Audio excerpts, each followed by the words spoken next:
ಸಮಯದಲ್ಲಿ ಮಾತಾಡ್ತಾ ಇದ್ದೀನಿ. ಅಟ್ ಪ್ರೆಸೆಂಟ್ ನನ್ನ ಸಿಚುವೇಶನ್ ತುಂಬಾ ವರ್ಸ್ಟ್ ಆಗಿದೆ ಅಂತಾನೆ ಅನ್ಕೊಳ್ಳಿ.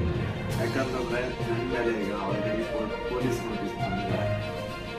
ಸುಮಾರು 10:45ಗೆ ಪೊಲೀಸ್ ಅವ್ರು ಬಂದು ನೋಟಿಸ್ ಕೊಟ್ಟಿದ್ದಾರೆ. ನನಗೇನ್ ಭಯ ಇಲ್ಲ ಗುರು, ಕಾನೂನು ಪರವಾಗಿ ಬೆಳಗಿನ ರಾತ್ರಿ ಈಗ ಜಸ್ಟ್ ಒಂದು ಫ್ಯೂ ಅವರ್ಸ್ ಬ್ಯಾಕ್ ಬಂದು ಕೊಟ್ಟು ಹೋಗಿದ್ದಾರೆ. ಅಂಡ್ ನನ್ಗೇನ್ ಭಯ ಇಲ್ಲ. ನನ್ನ ಹತ್ರ ಎಲ್ಲಾ ಸಾಕ್ಷಿ ಇದೆ. ನಾನು ಏನ್ ವಿಡಿಯೋ ಮಾಡಿದ್ದೀನಿ, ಯಾವ್ಯಾವ ಕೇಸ್ ಬಗ್ಗೆ ಎಲ್ಲ ಮಾತಾಡಿದ್ದೀನಿ, ಪ್ರತಿಯೊಂದಕ್ಕೂ ನನ್ನ ಹತ್ರ ಸಾಕ್ಷಿ ಇದೆ. ನಾನು ವಿಡಿಯೋದಲ್ಲಂತವನ್ನ ಅಷ್ಟು ಕ್ಲಿಯರ್ ಆಗಿ ತೋರ್ಸಕ್ಕಾಗಿಲ್ಲ. ಬಟ್ ಕಾನೂನು ಮುಂದೆ ನಾನು ಪ್ರತಿಯೊಂದನ್ನ ಇಡ್ಲಿಕ್ಕೆ ರೆಡಿ ಆಗಿದ್ದೀನಿ.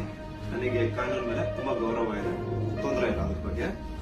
ಅಂಡ್ ತೊಂದರೆ ಎಲ್ಲ ಆಗ್ತಿದೆ ಅಂತಂದ್ರೆ, ಈಗ ನಾನು ಬೀಯಿಂಗ್ ಎ ಮುಸ್ಲಿಂ ಗಾಯ್